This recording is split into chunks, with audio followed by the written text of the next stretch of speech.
Hello everyone, this is Teacher Juvie and I will be your guide for today's lesson.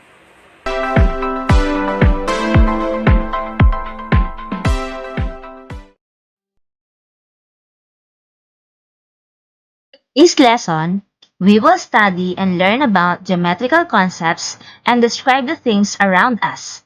We will visualize and describe illustrations of different figures and discover the geometry in some objects.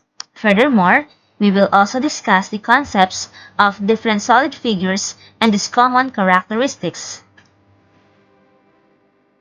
Start the lesson with this situation. A boy was asked to clean his bedroom and found the following objects. From the items he found, let us classify the following objects based on its geometrical features. Here are the objects found by the little boy. Dice, a traffic cone, a bed, a soccer ball, a coin bank. Then what shapes can you see from these objects? So anong mga shape ang inyong nakikita sa mga objects na ito?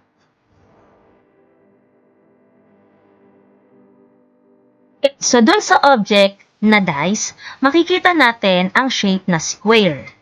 Sa traffic cone naman, makikita naman natin ang triangle. Sa bed, we can see rectangle. Then dito sa soccer ball, makikita natin ang circle. And sa ating coin bank, makikita rin natin ang circle dun sa kanyang base. So these are the shapes that can be seen from these objects. Let us differentiate plane figures and solid figures. So observe the following examples below. So sa ating left column, makikita natin ang mga plane figures at sa ating right column naman, makikita naman natin ang mga solid figures. Ano ang kaibahan ng dalawa? Sa plane figures, ang kanyang mga characteristics ay it has two-dimensional shape, flat siya, and meron lamang siyang length and width. While sa ating mga solid figures, ito ay three-dimensional shape, meron siyang thickness and depth or lalim, and it has the length, the width, and the height. So example ng mga plane figures, ito yung karaniwang shapes na nakikita natin o itinuro sa atin nung tayo ay bata pa. Ito yung triangle, circle, square, trapezoid, rectangle, oblong. So these are plane figures. On the other hand, ang mga solid figures naman, ito yung three-dimensional na, yung pwede na nating hawakan. Just like etong box na to, etong cone, yung pyramid, yung sphere or yung mga bola, diba? Yung mga cube and cylinder. So these are examples or these are the differences of plane figures and solid figures.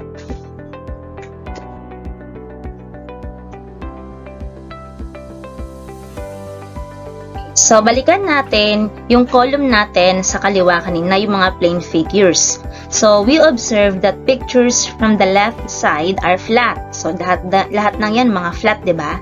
These figures have no thickness. Wala siyang kapal.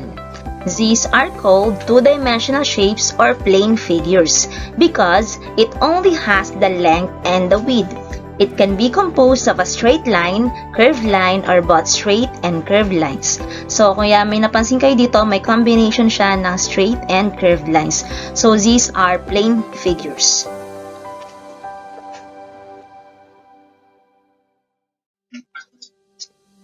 Balikan naman natin yung mga solid figures. Ano nga ulit ang solid figures? Ang sabi, ang solid figures, ito yung mga three-dimensional shape. Hindi na siya flat. Space figures are often referred to as solids. These solid figures have three dimensions. Meron na kasi siyang length, width, and height or thickness. Unlike dun sa mga plane figures, ang meron lang sa kanya ay length and width. Wala siyang height.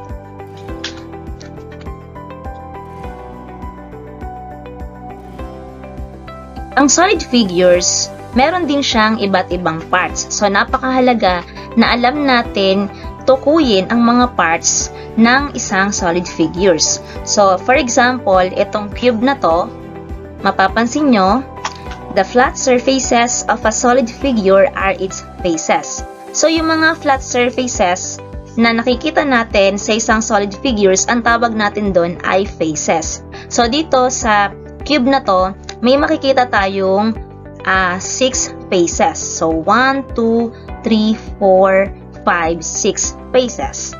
Next, remember that solid figures have polygons as faces. Yung kalimitang faces ng mga solid figures ay polygons. Yung pag sinabing polygons, ito yung may mga sides just like triangle, square, rectangle. So, yun. So, kagaya nito sa cube, ang kanyang face ay square.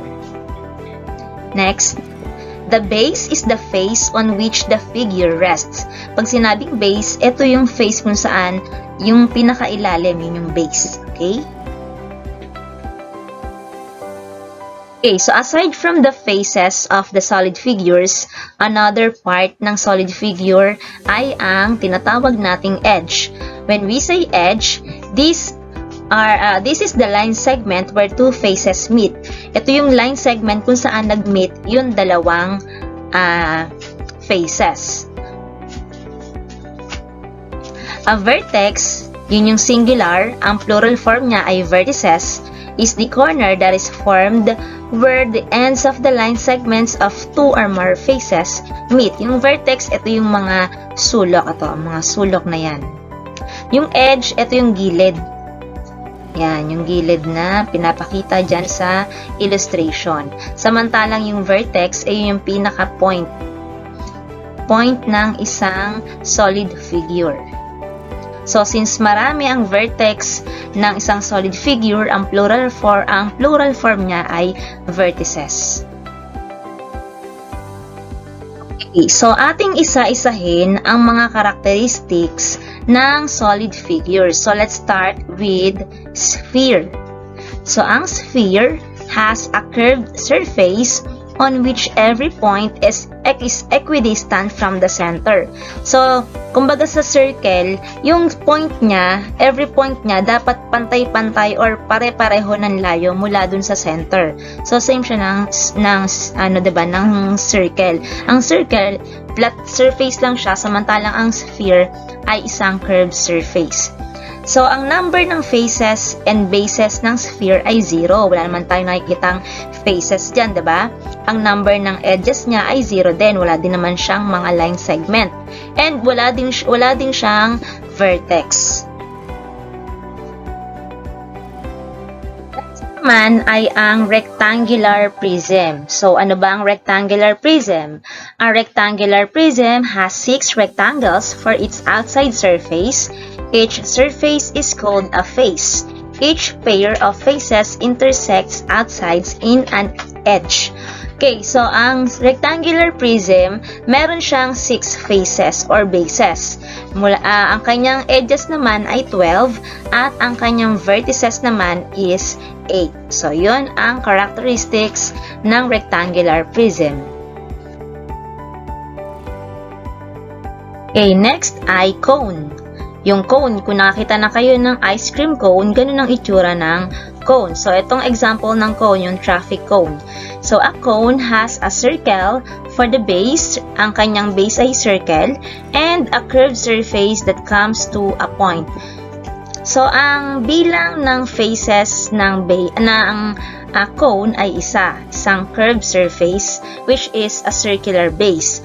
Ang number of edges naman niya, wala naman tayo nakikitang mga line segments dito. At ang kanyang number ng vertices ay isa din. So, meron lamang siyang isang vertex, yung pinaka dulo. Another kind of solid figure is a cylinder. A cylinder has two equal and parallel circles as bases and a lateral curved surface. So, ito yung example ng cylinder. Yung mga lata na nakikita natin, yan ay isang cylinder. So, ang cylinder, meron siyang dalawang circular bases and one lateral curved surface. Then, yung kanyang number ng edges niya ay 0, wala siyang edge, wala din siyang vertex.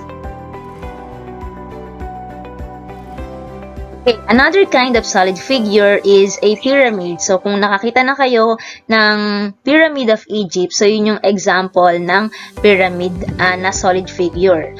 A pyramid has a base of any polygon and triangular faces that meet in a common vertex. A square pyramid has a square for its base.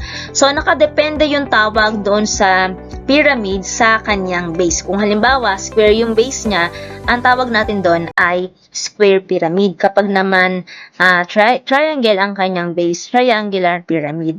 So, ang number ng faces ng pyramid ay meron siyang 4 triangular faces at meron siyang square, 1 square base. Then, ang number of edges niya ay 8. 8 yung kanyang mga line segments. Then, ang number of vertices niya ay 5. Okay, so proceed naman tayo sa cube. Yung example nito, yung nabibili natin sa tindahan na ice cube, chicken cubes. So, yun yung example ng cube. Or mas familiar kayo sa beto-beto or die. Yun yung example ng cube. Pwede rin naman palang Rubik's Cube. So, a cube or a square prism, kung minsan siyang tawagin, has 6 squares for its faces.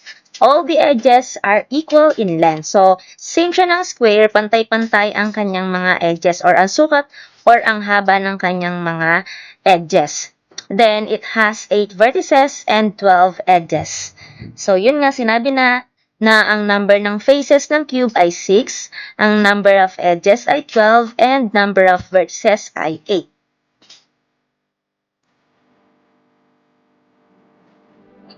Triangular prism, which has 3 rectangular and 2 triangular faces. So, ganito ang itsura ng triangular prism. So, ang triangular prism ay may 5 faces, which is 2 triangle at 3 rectangular or rectangle. Then, ang kanyang number of edges ay 9. Then, yung number of vertices niya ay 6. So, this is an example ng triangular prism. So, since we already discussed the different solid figures and the differences between solid figures and plane figures, let us answer this activity. Is it a plane or solid figure? So, fill in the table below and draw the object to its corresponding group. So, meron tayong ditong mga objects. Meron tayong triangle, soccer ball, ice cream cone, hexagon, then Rubik's Cube, meron tayong trapezoid, and circle. And then, yung ating Coca-Cola can or soft drinks can. So, we will differentiate or determine kung ito ba ay plane figure or solid figure.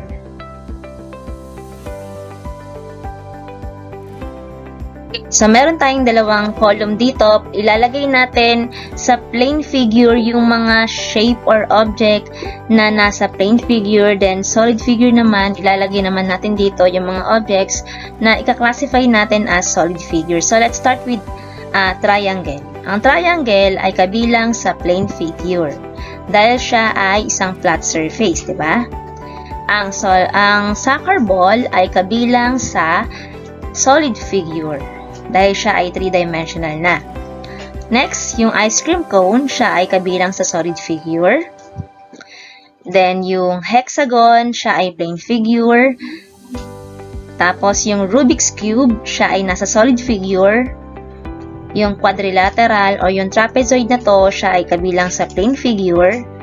Ang circle ay nasa plane figure. At ang Coca-Cola can ay nasa solid figure because Coca-Cola can is an example of cylinder. So, para ma-master natin ang pag-identify ng mga figures or mga solid figures, meron tayo ditong mga solid figures and we will identify the following figures by encircling the correct name of the solid figure. So let's start with this figure. So this is a cube. The next, itong figure na to ay tinatawag na sphere. Then, this one is called cylinder. Then, yung pang fourth figure, this is a rectangular prism.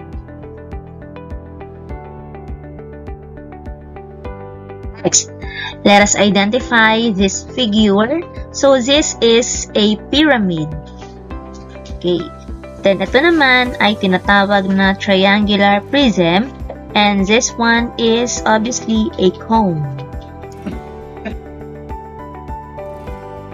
Other activities to identify the solid figure. So, kailangan alam natin yung definition or description ng isang solid figure. Okay. So, number 1, a blank has two equal and parallel circles as bases. So, meron daw siyang dalawang equal and parallel circles na base niya. So, imagine niyo. Then, meron siyang lateral curved surface. So, nai-imagine nyo na ba kung anong solid figure to?